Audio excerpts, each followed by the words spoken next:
I left $500,000 of my daughter's debt sitting on my desk when I walked out of my home at 4:37 this morning. Not my debt, not my problem. Not anymore. The notice had been placed there sometime last night. Another desperate attempt by Sarah and that husband of hers to make their financial disaster my responsibility. The paper even had a little yellow sticky note attached. "Dad, we need to talk about this. Please." As if we hadn't already talked about it a dozen times before. My suitcase made barely a sound as I rolled it across the hardwood floors I'd installed myself 30 years ago. Just one bag. I'd been practicing minimalism for months now, quietly donating or selling most of my possessions. The darkness before dawn felt appropriate, wrapping around me like a cloak as I moved through rooms that had stopped feeling like home the moment my daughter started treating me like her personal bank. The debt notice was for $493,182.16 to be precise. Their third failed business venture, this time a revolutionary meal delivery service that was neither revolutionary nor, apparently, solvent. I remember Sarah's pitch so clearly. "Dad, this is guaranteed. We've done all the market research." Just like the boutique clothing store had been guaranteed 2 years earlier, and the specialty coffee shop before that. Each time I'd warned them. Each time I'd helped anyway. Each time the amount had grown. But not this time. My retirement fund couldn't take another hit. At 68, I wasn't interested in starting over again financially. The small cabin I'd purchased in cash 6 months ago, without telling anyone in the family, was waiting for me 3 states away. My pension would be enough there. My new bank accounts were already established. The transfer to my new doctor was complete. I'd been planning this exit for almost a year, ever since I overheard Sarah and Mark discussing how they could leverage Dad's home equity without actually asking me first. That night, I'd made a decision. I would help them one last time, and then I would disappear from their financial lives forever. The house keys felt heavy in my palm as I took one final look around. The living room where I'd raised my daughter after her mother died. The kitchen where I'd taught Sarah to make pancakes. The study where, apparently, I was now expected to solve $500,000 problems that weren't mine to solve. I placed my letter on the counter, short, direct, and already reviewed by my attorney. It explained that the house was paid off and now in Sarah's name. My final gift. But the debt was hers alone. Outside, the air had that special stillness that exists only before sunrise. I carefully set a simple cardboard box on the porch. Inside were photo albums I thought Sarah might want someday, her mother's jewelry, and a few family heirlooms, too precious to leave behind, but too bulky for my new life. I'd labeled it clearly. For Sarah, memories, not money. As I closed the front door for what might well be the last time, I felt neither guilt nor sadness, just a calm certainty that I was finally doing the right thing. For them and for me. The debt notice was their problem now, and I was about to become a very hard man to find. I was in my study last night, surrounded by the familiar comfort of my leather-bound books and the soft glow of my reading lamp. Margaret had been gone 3 years now, but I still kept to our routines. Tuesday evenings were for catching up on my reading, a glass of Glenfiddich at my side, classical music playing softly in the background. I'd just settled into my favorite chair with a biography of Churchill when the doorbell rang with that particular insistent rhythm that made my stomach tighten immediately. I knew who it was before I even reached the door. Rebecca and her husband Craig never called before dropping by these days. There was a time when my daughter would give a courtesy ring first. "Dad, are you free for dinner tomorrow?" But that considerate gesture had evaporated about 2 years ago, right around the time Craig's real estate empire started showing cracks. Jean-Mimo, when I opened the door, they were standing there with those practiced smiles. Rebecca, my only child, had her mother's eyes, but none of her forthright honesty. Craig stood slightly behind her, his hand on the small of her back in that guiding way He had, as if he were the director and she the actress in some performance I was meant to applaud. "Daddy!" Rebecca exclaimed with exaggerated warmth, leaning in to kiss my cheek. The scent of her expensive perfume lingered as she brushed past me into the house. "We were just in the neighborhood and thought we'd check on you." Craig followed with a firm handshake and that hollow, "How's it going, Richard?" He never waited for an answer. They never did any more. I watched them move through my home with the casual entitlement of frequent visitors. Rebecca headed straight for the kitchen, opening cabinets as if taking inventory. Craig made himself comfortable in my living room, feet up on the coffee table Margaret had chosen during our 30th anniversary trip to Vermont. "Can I get you something to drink?" I asked, though they were already helping themselves, Rebecca pouring wine from a bottle I'd been saving, Craig eyeing my scotch. "We can't stay long," Rebecca said, contradicting her actions as she settled into the sofa. "We just wanted to talk about something important." I recognized the choreography. First came the small talk, questions about my health that never lingered long enough for complete answers, comments about how I must be lonely in this big old house, observations about how I shouldn't have to manage all this at my age. Then would come the pivot. It used to be gentle requests. 4 years ago it was, "Dad, could you help with Maddie's braces? Insurance won't cover it all." 3 years ago, after Margaret passed, it became, "Daddy, we're thinking of upgrading the house. Nothing fancy, just something with a better school district for the kids." Last year it was, "Richard, I've got this investment opportunity that's absolutely guaranteed. We just need some capital to get in on the ground floor." I sat in my armchair, watching Craig's eyes dart around the room, mentally appraising what could be liquidated. Rebecca was mid-sentence about her daughter's dance recital when Craig cleared his throat, the signal that pleasantries were over. "Speed den bol." "Richard," he said, leaning forward with that earnest expression he wore like a mask. "We've been looking at our situation, and we've come to a decision that makes sense for everyone." "Piana." Rebecca reached for my hand, her eyes widening with practiced concern. "Daddy, we're worried about you here all alone. What if you fall? What if something happens?" "Hey." Craig nodded solemnly. "We've found this fantastic retirement community, top-notch care, activities, people your own age." "And," Rebecca added, her voice dropping to a conspiratorial whisper, "we can sell this place, put the money to work. The market's hot right now." Craig pulled out his phone, swiping to a spreadsheet he'd clearly prepared in advance. "We've run the numbers. After the sale and getting you settled, we'd need about $500,000 to clear our debts and set up college funds for the kids." He stated the figure as casually as if discussing the weather, not a sum that represented most of my life's savings. I looked at their expectant faces and felt a familiar hollowness. This wasn't a request anymore. In their minds, my answer was a foregone conclusion. My retirement, my home, my life's work, all just assets waiting to be redistributed according to their plans. It started innocently enough. When Michael was accepted to Cornell, I remember the pride in his eyes when I told him not to worry about the tuition. "Dad's got this one," I said. Back then, the $25,000 a year felt reasonable, a father's duty. He hugged me tight, genuine gratitude radiating from him.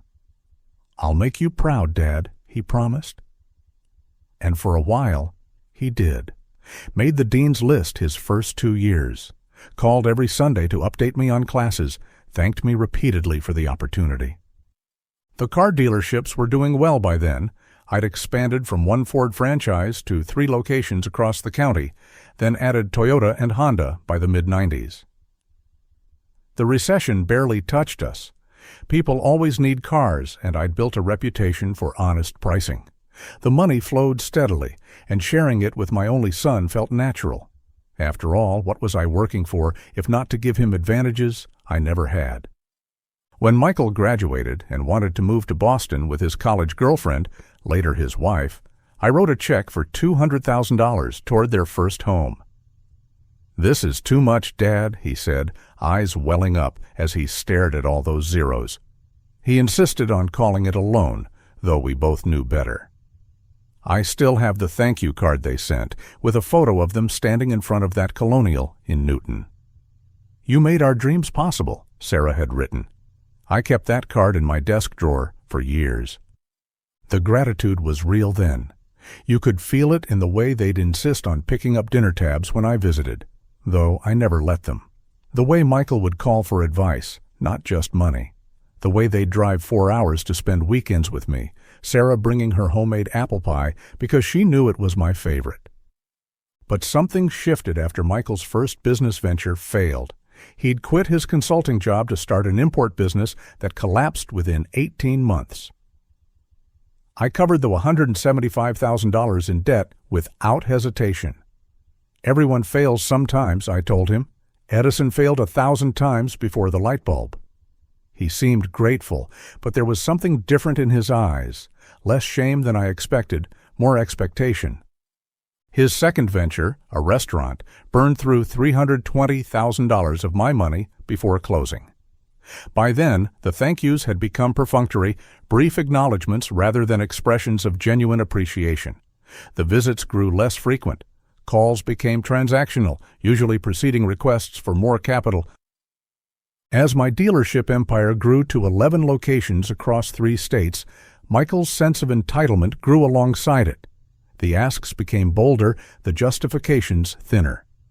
When they decided their house wasn't grand enough for their social circle, I found myself writing another check, $450,000 for the down payment on a place in Wellesley with a pool and guest house. The thank you was a text message. "Got the wire. Thanks. We'll send pics when we move in." Their children, my grandchildren, were raised with expectations I never intended to create. Private schools at $50,000 a year each, summer camps in Europe, a car for their 16th birthdays. I never said no. How could I? I had the money, and saying yes was easier than confronting what we'd become. Looking back, I realize I'd created a monster of dependency. The more successful my business became, the more my family viewed me as a bottomless resource rather than a person. The grateful smiles that once warmed my heart had turned hollow, mechanical, the practiced expression of someone who has learned exactly how much enthusiasm is required to keep the checks coming. By the time I sold the dealership group last year, Michael hadn't asked about my health or happiness in what felt like decades. But he was very interested in the sale price, very interested indeed in what it might mean for his inheritance, and what he might access before then. That's when I began to understand something had to change, though I wasn't yet sure what or how. I've seen enough financial advisors in my 70 years to recognize a rehearsed pitch. Their performance had all the hallmarks, the practiced pauses, the synchronized nods, the way they'd occasionally glance at each other for reassurance. After they'd finished their elaborate explanation about this once-in-a-lifetime investment opportunity, I simply sat there, hands folded in my lap, letting the silence stretch uncomfortably. "So," I finally said, keeping my voice deliberately even, "you need $50,000 for a real estate venture that you can't name, with partners you won't identify, and paperwork that isn't ready yet." I watched their faces carefully. "Is that about right?" Melissa shifted in her seat, that little tell she's had since childhood when she's about to lie. "Dad, I told you, the paperwork is being finalized. This is just moving so quickly." "What's the money really for, Greg?" I interrupted, turning to my son-in-law. The question hung in the air like a thundercloud. Greg's confident facade crumbled almost instantly. His eyes darted to Melissa, then down to his hands, which had begun fidgeting with his wedding band. "Another tell?" I mean, it's exactly what we said," he stammered.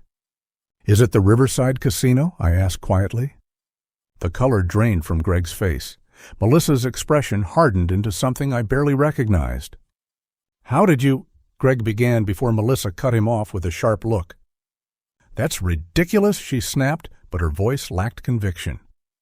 "Your neighbor Carl mentioned seeing Greg's car there 3 nights last week when I ran into him at the pharmacy," I explained. Said it was still there when he drove by at 2 a.m., coming back from his night shift. Oh, Greg's shoulders slumped. It's not what you think. Then what is it? I pressed. Melissa jumped in, her voice suddenly trembling. Dad, please, we wouldn't ask if it wasn't important. How much do you owe, Greg? I asked, ignoring her plea. The silence that followed told me everything. Greg finally looked up, his face ashen. 43,000, he whispered, and they're not the kind of people who take IOUs. I exhaled slowly. So not a real estate investment. Gambling debts. Melissa's demeanor changed then, like a switch had been flipped. The vulnerability vanished, replaced by something calculated and cold. You know what, Dad? This is exactly why we didn't want to tell you the truth. Her voice took on that patronizing tone that had become increasingly familiar over the past year. You always jump to the worst conclusions. Greg made some mistakes, yes, but this investment opportunity is real. We're using part of the money to clear his debts so we can move forward. With what money? I asked. The $7,000 that's left after paying off his mistakes? She leaned forward, her expression softening artificially. Dad, I'm worried about you. You've been so suspicious lately. Dr. Harmon mentioned that cognitive changes can manifest as paranoia first. I felt a chill. She'd been speaking to my doctor? My mind is perfectly clear, Melissa. Is it? Because Emma and Tyler keep asking why Grandpa doesn't remember things they tell him. She pulled out her phone, showing me photos of my grandchildren. They miss you. We all do. Remember how you promised to help with Emma's college fund? The manipulation was so transparent it almost took my breath away, using my grandchildren as leverage while simultaneously suggesting I was losing my faculties. If you can't help us, Greg interjected, his voice low, there will be consequences, not just for us. These people, they know about our family. They know about you. Melissa shot him a warning glance, then quickly recovered. What Greg means is that without your help, we might have to move away, for safety. You might not see the grandkids for a while. I looked between them, these strangers wearing my daughter's and son-in-law's faces, and realized I needed to be very careful about what happened next. I met Richard at his office the next morning. His building was one of those old converted warehouses downtown with exposed brick walls and pipes running along the ceiling. He'd been my attorney for nearly 20 years, handling everything from my business contracts to my divorce. There was a comfort in his familiar office, leather chairs worn in just the right spots, diplomas yellowing slightly behind glass frames, and that perpetual smell of coffee and old books. "You're sure about this?" Richard asked, adjusting his reading glasses as he spread several folders across his desk. His voice carried that mixture of professional detachment and personal concern I'd come to expect from him. "I wouldn't be here if I wasn't," I replied, my voice steadier than I expected. Richard nodded and opened the first folder. "We've been preparing for this possibility for 8 months now. After that first incident with the unauthorized loan, remember? You called me from the bank parking lot." I did remember. That day, I discovered my son had somehow convinced a loan officer he had power of attorney to access my equity line. It was the first major red flag, though far from the last. Richard had helped me shut it down, but he'd also suggested we create what he called a financial firewall, just in case things escalated. "The property transfers were completed last quarter," he continued, sliding over documents showing my cabin and rental properties had been moved into an irrevocable trust. "Your son can't touch these assets, and more importantly, neither can his creditors. The trust is structured with your sister as the successor trustee." He pulled out another folder. "The offshore account in the Cayman Islands is active but dormant. I've transferred only the minimum required to keep it open. If you decide to move forward, we can shift more substantial assets there within 48 hours.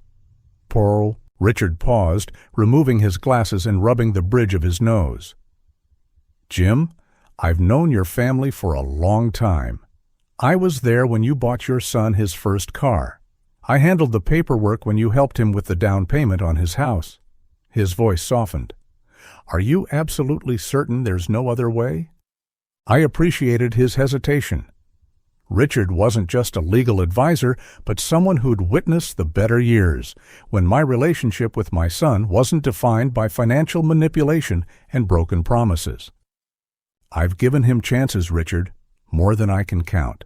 The rehab stays I've paid for, the debts I've covered, the lies I've pretended to believe. This isn't impulsive, it's the opposite.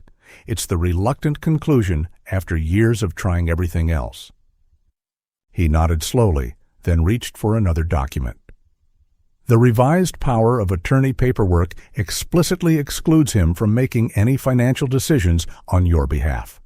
I've also drafted a new will that places everything in the trust, with specific conditions he would need to meet to receive any benefits. Richard's assistant brought in coffee, and I noticed my hands were steady as I took the cup. There was a strange calm that comes with finally taking action after years of indecision.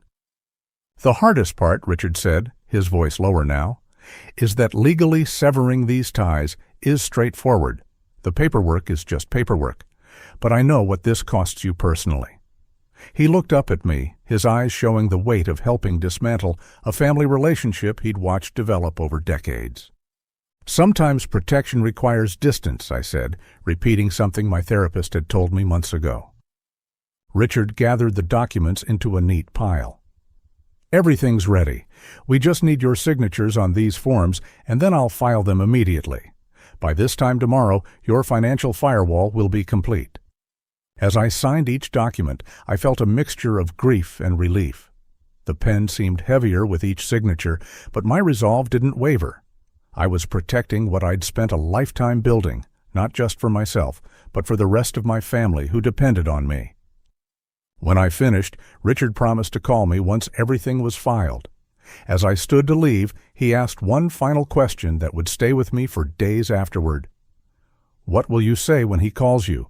Because he will call Jim, once he realizes what's happened. The international terminal at O'Hare felt like a sanctuary. I sat in the boarding area with nothing but a carry-on containing clothes, my passport, and a new laptop. Everything else I'd owned for the past 40 years had been either sold, donated, or left behind. The weight that had pressed on my chest for months had finally lifted. I checked my watch. Still 3 hours until Melissa and Todd would arrive at the empty house. By then, I'd be somewhere over the Atlantic. A young couple sat across from me, heads together, planning their adventure. I remembered feeling that way once, before life's complications, before my wife's death, before I'd become nothing but a convenient solution to my daughter's financial problems. The boarding announcement came over the speakers, and I felt a smile form, my first genuine one in months. Now boarding our premium and elderly passengers for Flight 892 to Lisbon, the gate agent called. I stood, straightened my jacket, and joined the line. No one was looking for me. No one was calling my phone demanding explanations or money. The retirement funds I'd managed to salvage, the ones Melissa didn't know about, would sustain me modestly in Portugal. Not luxuriously, but with dignity. That's all I wanted now. As I handed my boarding pass to the agent, I imagined Melissa and Todd pulling into my driveway. They'd be discussing their next financial move, perhaps already spending the money they expected me to give them for their latest investment opportunity. The key would still work in the lock, but they'd find a house stripped of personal belongings. The furniture remained. I had no need for it where I was going, but the photos, mementos, and anything of sentimental value had been carefully packed and shipped ahead. Checkbooks. I settled into my seat, accepting a glass of water from the flight attendant. By now, they would be calling my name, checking the basement, the backyard. Todd would be trying my cell phone, which was now sitting at the bottom of a trash can at the airport. Melissa would notice the box on the kitchen counter, plain cardboard with her name written in my steady hand. Inside that box was everything they needed to understand. On top, a single-page letter I'd written after much consideration. No accusations, no emotion, just facts. I have transferred ownership of the house to you, Melissa. The mortgage is paid through next month. All joint accounts have been closed. I've retired abroad. Do not attempt to contact me. Simple. Final. Beneath the letter, I'd placed the legal documents showing the transfer of the house deed to Melissa's name, my final gift to my daughter, despite everything.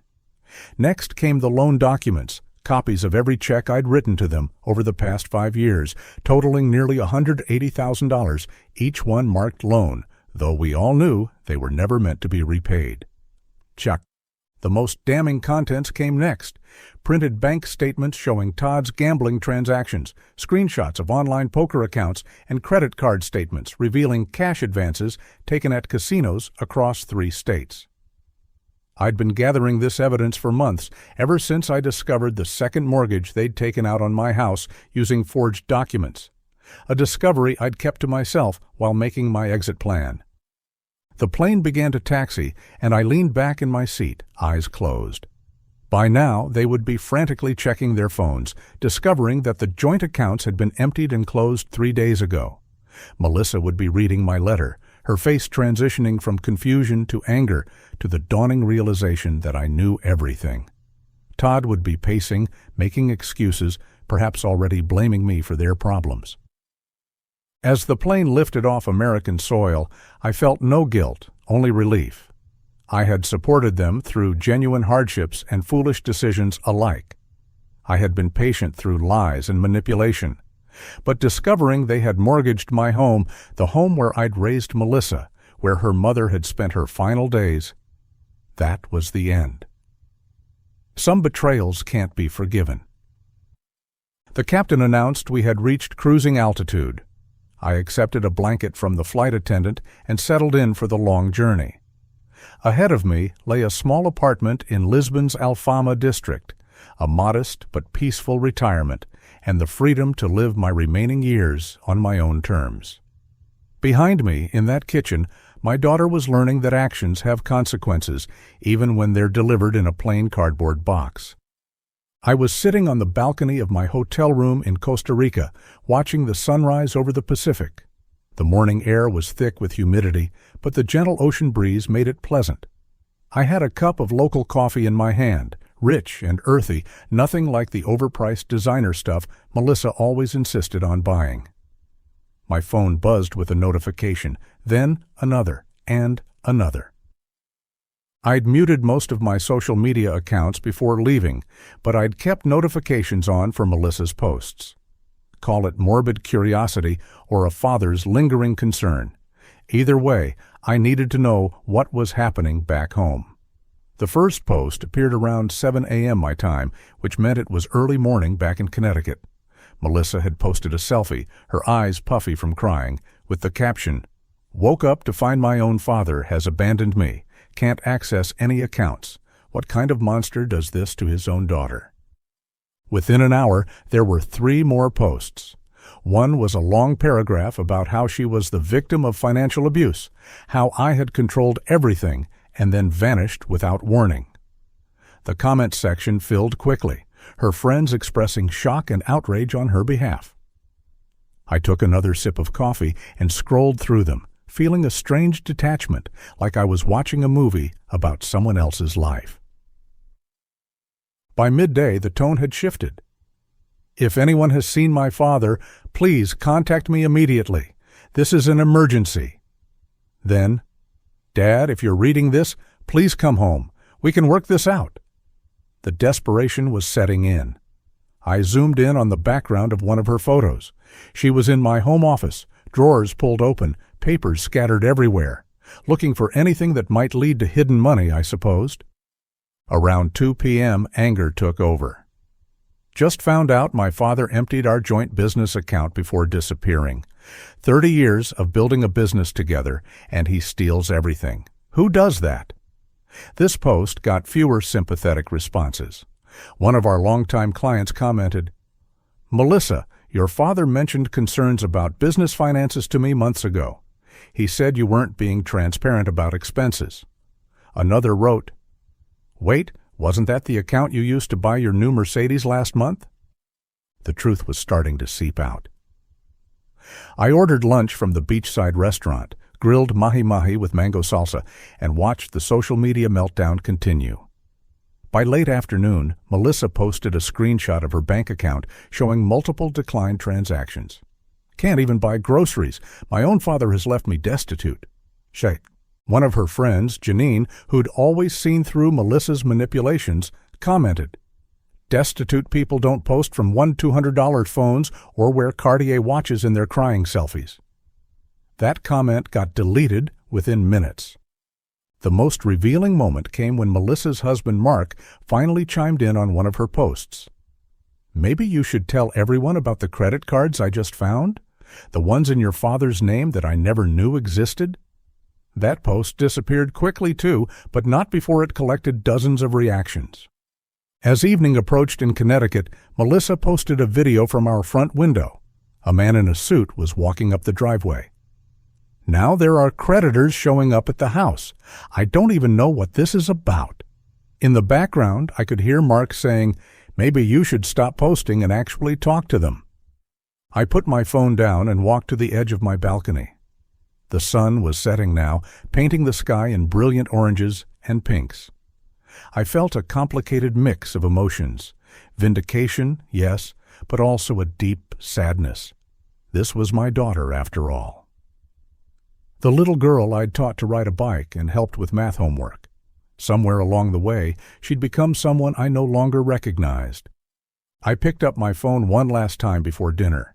Melissa had gone quiet for the past hour. Then a new post appeared, a photo of her sitting on our front steps, looking defeated. "I don't understand what's happening. Dad, if you're out there, please call me. Please." For the first time, there was no performance in her words, just fear. I put the phone away and headed down to the restaurant. Tomorrow, I'd need to make some decisions about how to proceed. But tonight, I'd give myself permission to enjoy this moment of peace, thousands of miles from the storm I'd left behind.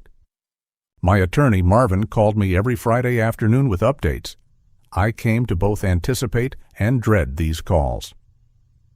There's something unsettling about hearing the systematic dismantling of your child's life, even when you know it's necessary. The first bombshell came 3 weeks after the lawsuit was filed. They'd received an eviction notice.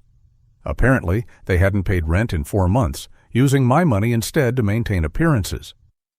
"They've got 30 days to vacate," Marvin told me, "and there's something else. We can't locate your son-in-law. His phone's disconnected, and he hasn't shown up at any of his usual haunts. Your daughter claims she doesn't know where he is." I wasn't surprised. Men like Derek rarely stick around when the money dries up. I felt a complicated mix of emotions, vindication that I'd been right about him all along, but heartbreak for my daughter.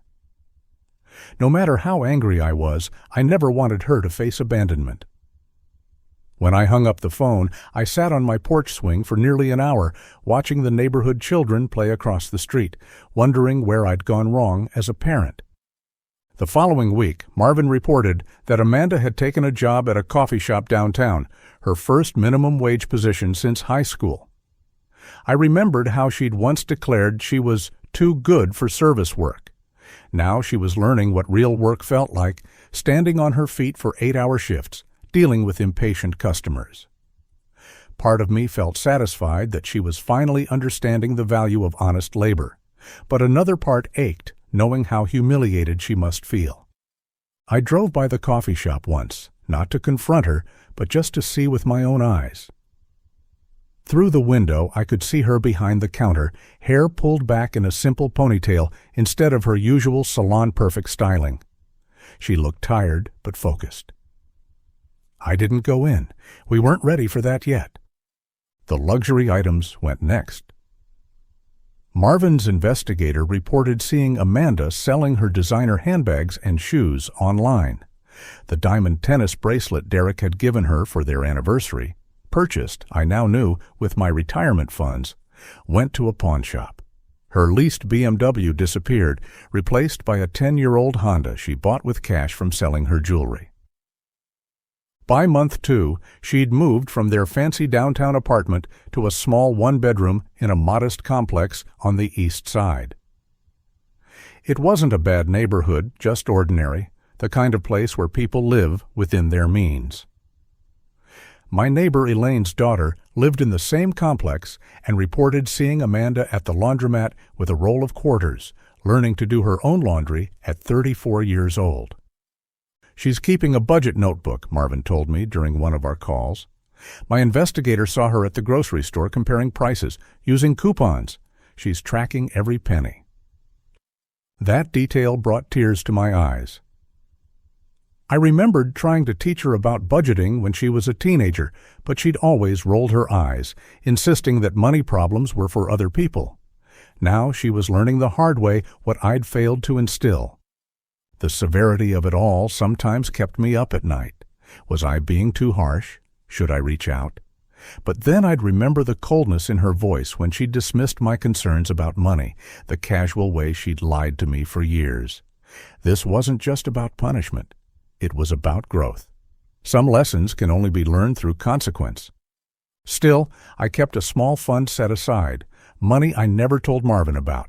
If things got truly desperate, if she couldn't afford food or medicine, I'd find a way to help. But for now, she needed to stand on her own 2 feet for perhaps the first time in her adult life. And despite everything, I felt a glimmer of pride when I heard she'd picked up extra shifts and was paying her bills on time. As for Derek, he remained a ghost.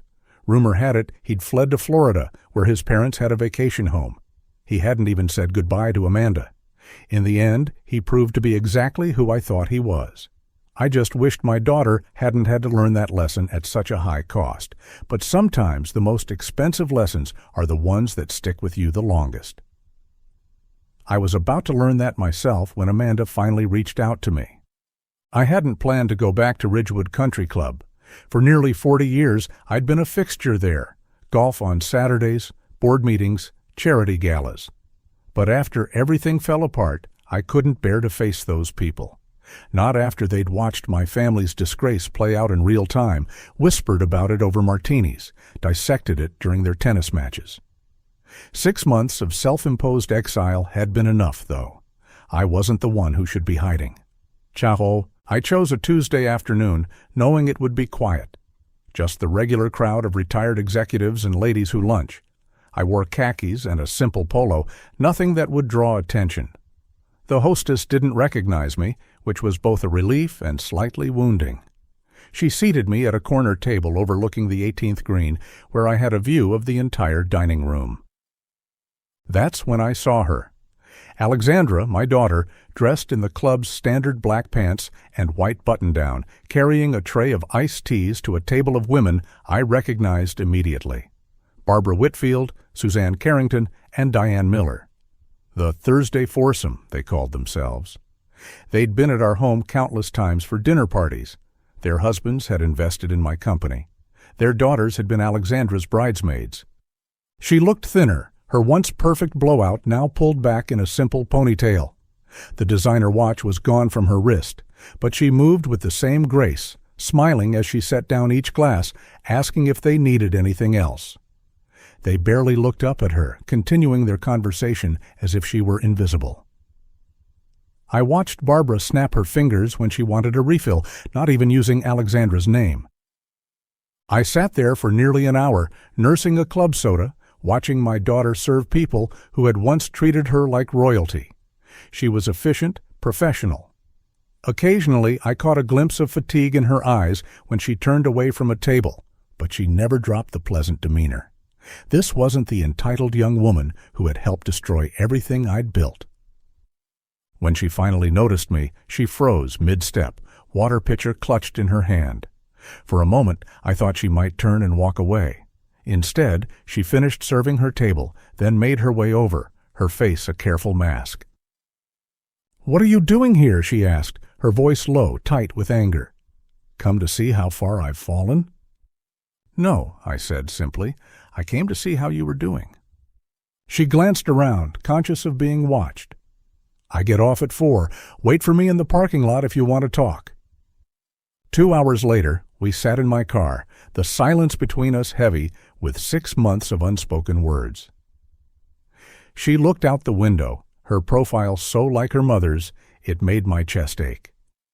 I didn't know where else to go, she finally said. No one would hire me after everything, except here. Mr. Patterson remembered me from when I was a kid, said everyone deserves a second chance. She turned to me then. I see them every day, people who used to come to my parties, who used to ask me for fashion advice or charity donations. Now they don't even look me in the eye. Alexandra! No, let me finish. I deserve this, all of it. Her voice cracked. What I did to you, to the company, to our family name? I was so caught up in what I thought I deserved that I didn't see what I was destroying. I was spoiled and selfish, and... She stopped, composing herself. I'm not asking for forgiveness. I just want you to know that I understand now, and I'm sorry, really sorry. It wasn't dramatic or theatrical. There were no grand gestures or flowing tears. Just my daughter, stripped of pretense, acknowledging the damage she'd done. For the first time in years, maybe ever, I was seeing the real Alexandra. I'm staying with a friend, she said. It's not much, but I'm saving for my own place. I'm taking online classes in accounting, trying to understand what you built, what I helped tear down. Before leaving, we agreed to meet for coffee the following Sunday. Not at the club, but at a small place downtown. Small steps, no promises beyond that. As she walked away, her shoulders straight despite everything, I realized I was proud of her, not for falling, but for how she was choosing to rise. A year can change everything. Last night, I sat at my daughter's small dining table in her modest two-bedroom apartment, eating lasagna that she had made herself, not catered, not prepared by household staff, made with her own hands, following her grandmother's recipe that I'd texted her earlier that week. The table wobbled slightly whenever anyone reached for their water glass, but nobody seemed to mind, certainly not me. The apartment was nothing like the mansion she'd lost, just a simple place in a decent neighborhood with furniture mostly sourced from second-hand stores and discount retailers. The walls were freshly painted a warm yellow, and there were plants in the windows. Real ones, not the expensive arrangements that used to be delivered weekly to her old place. These she watered herself. Melissa had invited me for dinner to celebrate her 6-month work anniversary at the marketing firm where she'd started as an assistant. It wasn't glamorous work, but she spoke about it with an enthusiasm I hadn't heard in her voice for years. She told me about a campaign she'd contributed ideas to, how her boss had implemented them, and how the client had specifically mentioned her work in their feedback. "Dad, they actually listened to me there," she said, clearing our plates. "Not because of who I am or who my father is. They don't even know about you. They listen because sometimes I have good ideas." Kiao, I watched her move around her small kitchen with a confidence that money had never given her. The first few months after I cut her off had been brutal. She'd called me names I won't repeat, accused me of abandoning her. There were tearful voicemails and angry texts. My sister thought I was being cruel. Even my financial advisor questioned if I was making the right decision when I refused to help with her mounting credit card debt. But I held firm. I connected her with a financial counselor instead of writing checks. I listened to her problems without solving them. I offered advice when asked, but never imposed it. And slowly, painfully, she began to figure things out on her own. Over dessert, a simple store-bought cheesecake that tasted better than any 5-star restaurant offering, I brought up something I'd been considering for months. "The company is launching a new consumer products division next quarter," I said, watching her reaction carefully. "We need someone with fresh marketing perspective, someone who understands younger consumers. The position reports to Marcus, not to me." "Yep." She put her fork down slowly. "Dad, are you offering me a job?" "I'm suggesting you apply for one," I clarified. "You'd interview like anyone else. Your resume would go through HR. If Marcus thinks you're the best candidate, the job is yours. If not, it isn't." A year ago, she would have been offended by this. She would have expected me to create a position specifically for her, reporting directly to me, with a salary that reflected her last name rather than her experience. Instead, she considered it thoughtfully. I'll need to update my resume, and I should probably research your consumer division before interviewing." I smiled. That would be wise. As I drove home that night, I thought about how much harder it had been to teach respect than to simply give money. Money was easy, just numbers moving from one account to another. But respect? That required pain, growth, disappointment. It meant watching someone you love struggle when you had the means to prevent it. True parental love sometimes means establishing difficult boundaries.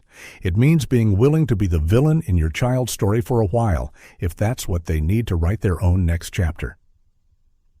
The journey had been painful for both of us, but sitting in that small apartment, eating lasagna at a wobbly table, I felt a connection with my daughter that no amount of wealth had ever fostered. Whether she got the job or not wasn't really the point. The point was that for the first time in her adult life, she believed she could earn something on her own merit. And that belief was worth more than any inheritance I could ever leave her.